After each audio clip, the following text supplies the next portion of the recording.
Shalom. First and foremost, I want to give all praises, honor, and glory to Yahweh, Ba'ashem, Yahushai, Ba'ashem, Rakakwadash. Double honors to the apostles and elders of Great Millstone who rule well and teach well. Peace and blessings to the elect out there that's pushing this word in all truth and sincerity. Alright, I don't know exactly what I'm going to call this video yet, but it's going to be along the lines of, dealing with harlots. Alright, because, you know, um, you know, me and my camp's live show that we did with, the brother Ayash from the Mississippi camp.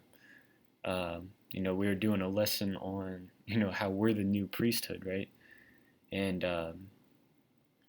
and how we're gonna be joint heirs with Yahushai, and uh, and it was really spiritual. But hey, with every spiritual lesson, you have to have, a demon come along and try to, deter. And it really reminded me of this account in Matthew, with Yahushai. But yeah, the scoffer came on and started, really tempting us, you know, trying to debate a certain law in the scriptures. All right, because hey, we know what the scriptures say about adultery and adulteresses. When a man is an adulterer, it's when he sleeps with another man's wife, and when a wife is an adulteress, um, she has more than one man. She sleeps with more than one man, and hey, that's clear. That's what we strive for. But of course, in this society, you're not going to be able to get, um, a woman that's a virgin. All right. Matter of fact, this is Proverbs 31:10. It says, "Who can find a virtuous woman? For her price is far above rubies." you know. So, hey, look, it's hard to find them out here, man. In a perfect world, that's how it'd be. You'd have an arranged marriage. By the time you hit puberty, you can go in onto her, and hey, you know, and she'd be a virgin without any blemish. And then, that's in a perfect world though. But we're in Babylon the Great, so of course there's going to be some gray areas. But this is Matthew 10 or 19:3. It says the Pharisees also came unto him, tempting him, and saying unto him, Is it lawful for a man to put away his wife for every cause? And he answered and said unto them, and that's what that dude was doing. All right, he wasn't really, asking for edification on, what the law says, or what, you know, you know, what the scriptures say about, dealing with women in a society where, we can't get a virgin. He was, trying to debate us and tempt us and try to, trip us up on our sayings. All right. It says, and he answered and said unto him, Have ye not read that he which made them at the beginning made them male and female, and said, For this cause shall a man leave father and mother, and shall cleave to his wife, and they twain shall be one flesh. Wherefore they are no more twain, but no flesh, but one flesh. What therefore the Most High hath joined together, let no man put asunder. So Yahushua said, Hey, look, it's a unity ordained by the Most High. Don't why are you trying to, you shouldn't want to put away your wife. And then verse 7 it says, They say unto him, Why did Moses then command to give a writing of divorcement to put her away? He saith unto them, Moses, because of the hardness of your hearts suffered you to put away your wives, but from the beginning it was not so. So he, Yahushua broke it down, like the reason why, that bill of divorce is written in the scriptures is, because, hey, Israel is a rebellious people. The Most High knew, Israelites were going to go off, so he gave certain punishments or ways to deal with, people that broke the law. That's why, the scriptures say to kill certain people. It wasn't really for us to, kill, those certain people, if all of Israel were righteous, they wouldn't commit sins worthy of death. But in the case of it was, then that was the judgment that had to be executed. Same thing with the bill of divorcement. Um, and I say unto you, whosoever shall put away his wife, except it be for fornication, and shall marry another, committeth adultery, and whoso marrieth her which is put away doth commit adultery. So he broke down, hey, look, even if you give the bill of divorcement and that woman marries, then that's adultery right there, because your first man is, or the woman's first man is her rightful husband, all right, and any man after that is really adultery according to the law. And then verse 10, it says, his disciples say unto him, if the case of the man be so with his wife, it is not good to marry. But he said unto them, all men cannot receive this saying, save they to whom it is given. So, his disciples said, if this be the case, then it's not really good to marry. And he's like, yeah, but it's not really for everybody to get this message. For there are some eunuchs, and that word eunuch, let's go into it. Because it means like someone that abstains from, bed keeper, bed guard, superintendent of the bedchamber, chamberlain, an emasculated man, a eunuch, one naturally incapacitated,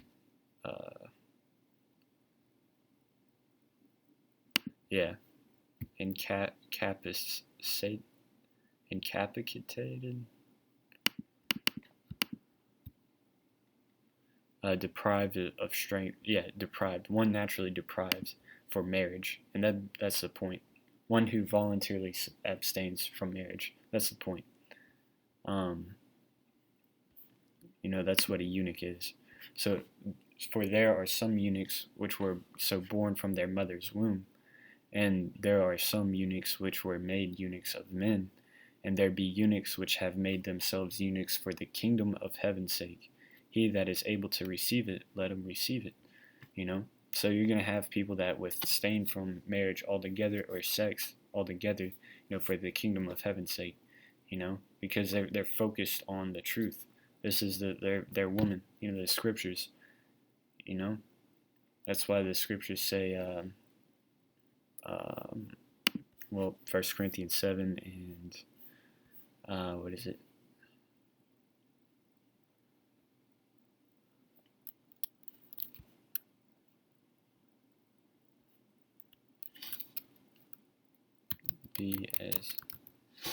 Verse 29. 1 Corinthians 7 and 29 says, but this I say, brethren, the time is short. It remaineth that both they that have wives be as though they had none. So that's why Apostle Paul said that, because we know what's at hand. We know Jacob's trouble is right around the corner. We know we're at the end time prophecies. The kingdom of heaven is around the corner, where we can, in the kingdom, we can have as many wives as we want. So it's not really, it's not our mission to have, be the family man right now, because we know that division is coming. Families are going to be divided and over Yahushua and the mark of the beast. So it's not really for us to, go out and possess wives right now. But anyways, let's go back up to verse. This is the point. This is why we say you can deal with harlots or prostitutes, all right? Because this is 1 Corinthians 7 and 8. I say therefore to the unmarried and widows, or let me start up a bit just to give clarification. Because the scoffer on our video last week, he was like, he said, because we mentioned that the Most High ordained Hosea to deal with a harlot, and he mentioned the scoffer said that he ended up marrying that harlot It's like, yeah, well, what do you think marriage is? Like, marriage is sex. He didn't like, and he had kids with her, you know. But this chapter really breaks down like, look, we can't really commit those marriage laws in the Old Testament, perfectly in a society where fornication is rampant. All right. Um, but 1 Corinthians 7:1, I'll start at the top. It says, "Now concerning the things whereof ye wrote unto me, it is good for a man not to touch a woman."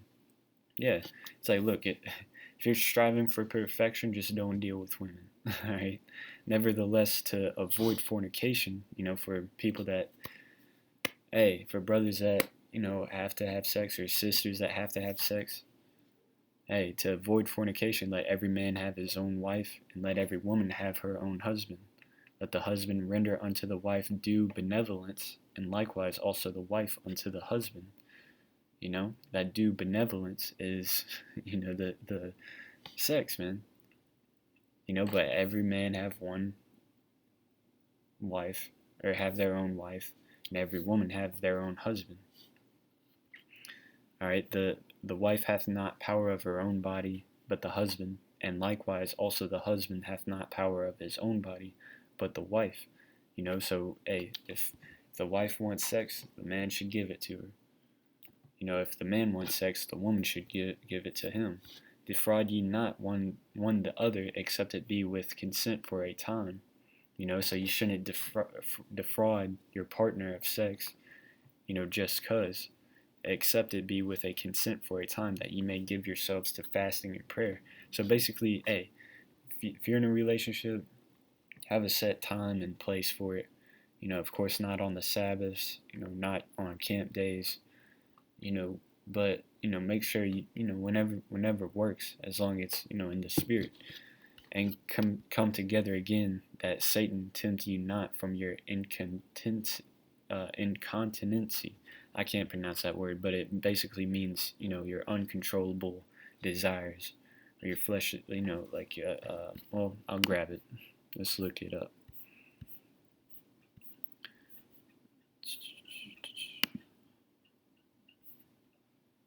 Self-control, incontinency, intemperance.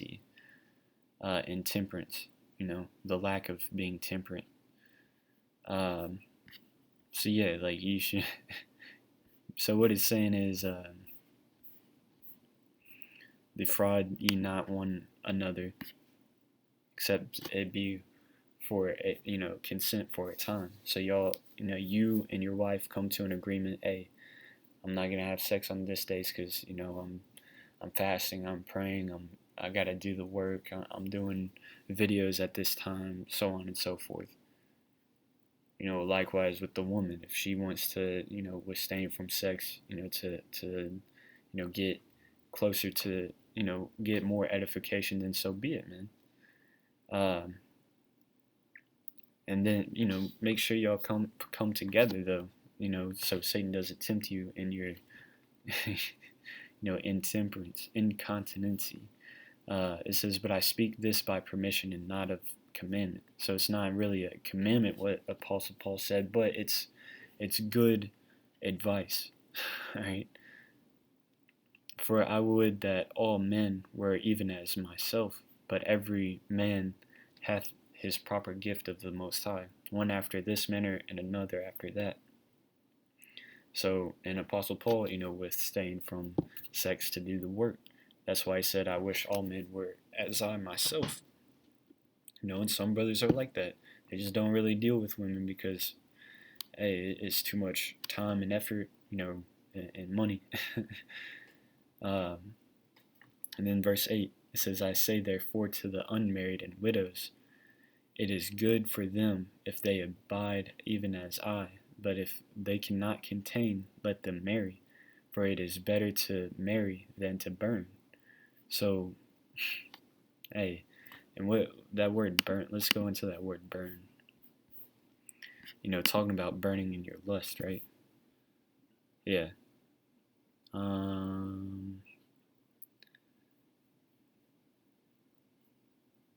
Might have to go to the Strong's definition. Figuratively, to be inflamed with anger, grief, lust. And that's the point. Burning in your lust. So if you got that feeling, then it's better to give in marriage. Let them marry. For it is better to marry than to burn. And marriage is sex in the Bible. All right. Whenever you pop, your first woman, or you pop a woman, you take that girl's virginity. That's marriage right there. And if that woman has sex anymore after that, it's considered adultery. Verse 10, and unto the married I command, yet not I, but the Lord.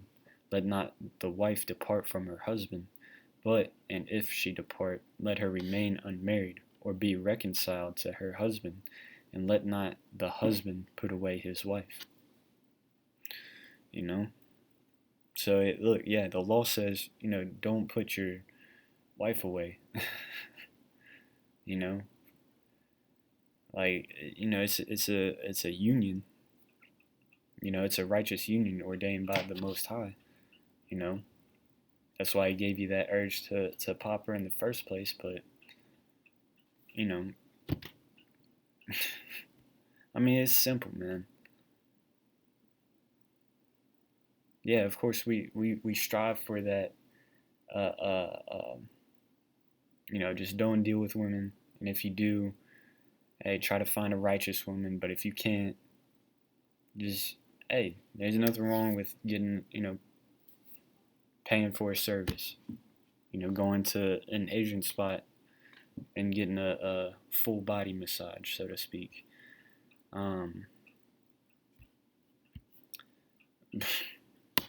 But yeah, man. You can read on more in this chapter. It breaks down if I'll read into it. Verse 12. But to the rest speak I, not the Lord. So Apostle Paul, not the Lord. If any brother hath a wife that believeth not, and she be pleased to dwell with him, let him not put her away. And the woman which hath an husband that believeth not, if he be pleased to dwell with her, let her not leave him.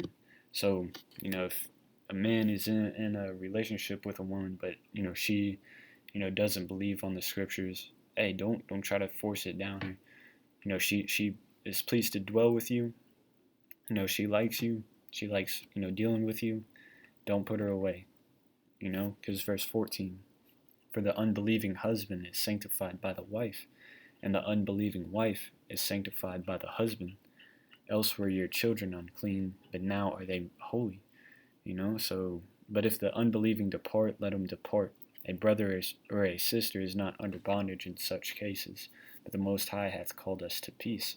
So if you don't, if you have an unbelieving woman that you're dealing with, and she likes, dealing with you, hey, let her stay. But if she ends up leaving you, hey, let her leave. Let go and let God, so to speak. Let go and let Yahweh Shema Shai, just work. It's not a hard concept to understand, man. But it's just that, and let me grab this. This is Titus 3:9. It says, but avoid foolish questions and genealogies and contentions and strivings about the law, for they are unprofitable and vain. And the reason why strivings about the law are unprofitable and vain is because you have Jake that just want to try to, one-up you on, oh, well, the law says this, and try to condemn you and bring that holier than thou spirit out. It's like, look, we're not gonna, we can bring out edification on the law and say, look, this is how you, this is what the law says. But of course, we can't keep this, man, because like I read earlier, Proverbs 31:10, who can find a virtuous woman? Who can really get with a virgin? Because, they're taught at a young age to date around. By the time they're 16, they've probably already been with 5 different men. and that's being generous. um, but yeah, and then in the book of Sirach, it tells you, hey, watch out for certain women. This is Ecclesiastes, or also known as the book of Sirach, chapter 9. We're going to start at 5. It says, gaze not on a maid, that thou fall not by those things that are precious in her. So don't look at a young woman. That's what maid means. So you don't want to be tempted with that her lustful youth, so to speak. Give not thy soul unto harlots. So, hey, Sirach, he probably dealt with harlots, because this was a book of, wise sayings, starting with, I'll say Yahushai, and Sirach, and then Yahushai again, or was it Sirach, Yahushai, Sirach? I think it was two, like their names was Yahushai. Of course, it wasn't, Yahushai Mashiach. It wasn't the Messiah, but they had the same name, so to speak, or not so to speak, but they had the same name as Yahushai, and but it was passed down from father to son to grandson of wise sayings. So you could probably make the conclusion that, one of those men named Yahushai or Sirach probably dealt with harlots, and that's how he knew not to deal with harlots so much. It says, give not thy soul unto harlots, that thou lose not thine inheritance. But yeah, and that's the thing. Like, even though we say, hey, it's better to marry than to burn in your lust, like, we're not saying, yeah, just you have permission to because the scriptures say, use the world, don't abuse the world. Meaning just because you can doesn't mean you should. If you can withstand from dealing with harlots, awesome. But if you have to use, a harlot, so be it. Just don't abuse them, man. Look not round about thee in the streets of the city, neither wander thou in the solitary places thereof. Turn away thine eye from a beautiful woman, and look not upon another's beauty, for many have been deceived by the beauty of a woman. For herewith love is kindled as a fire. And that love kindled as a fire is that, sexual feeling, man. Just don't go around, don't tempt yourself, man. Don't go around looking for women like that. Hey, just focus on the truth, man.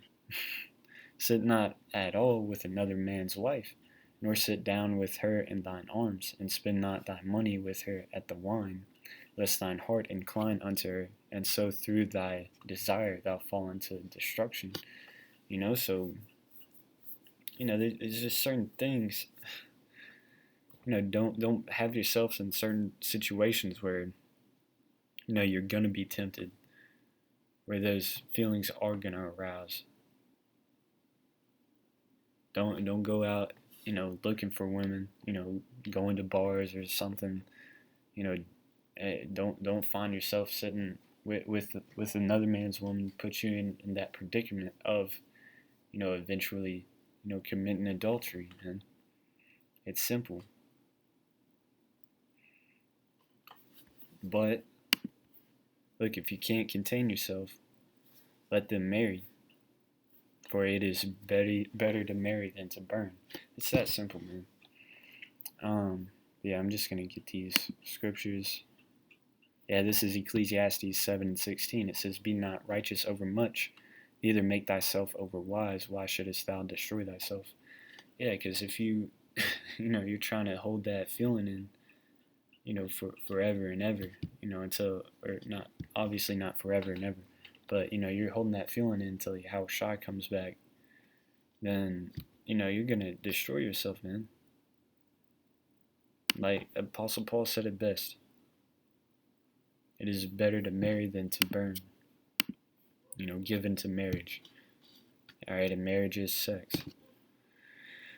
And then verse 17, be not overmuch wicked, neither be thou foolish. Why shouldest thou die before thy time?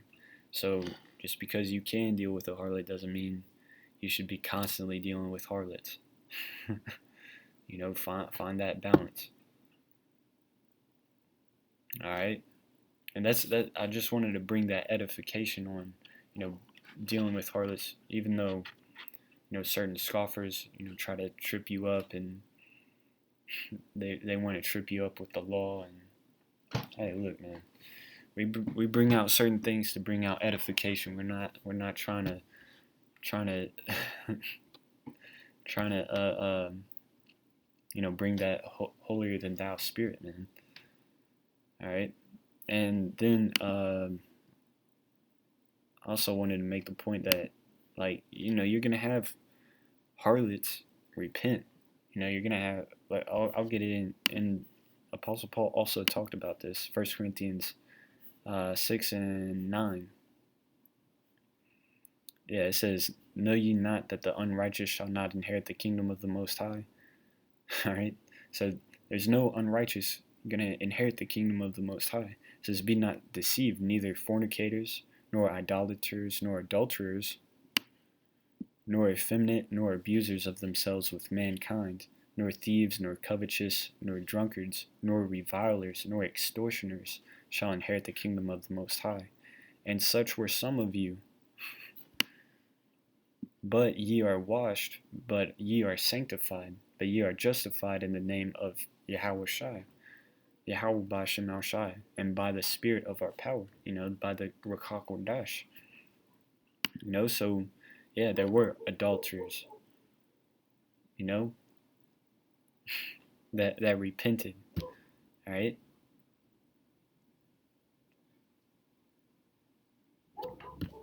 I mean, it's. But yeah, Lord willing, this video was edifying. It is simple to those that can get it. Hey, but it's a stumbling block to the reprobates. So with that, I'm gonna give all praises, honor, and glory to Yahweh Ba'Shem Yahushai Ba'Shem Kakodash.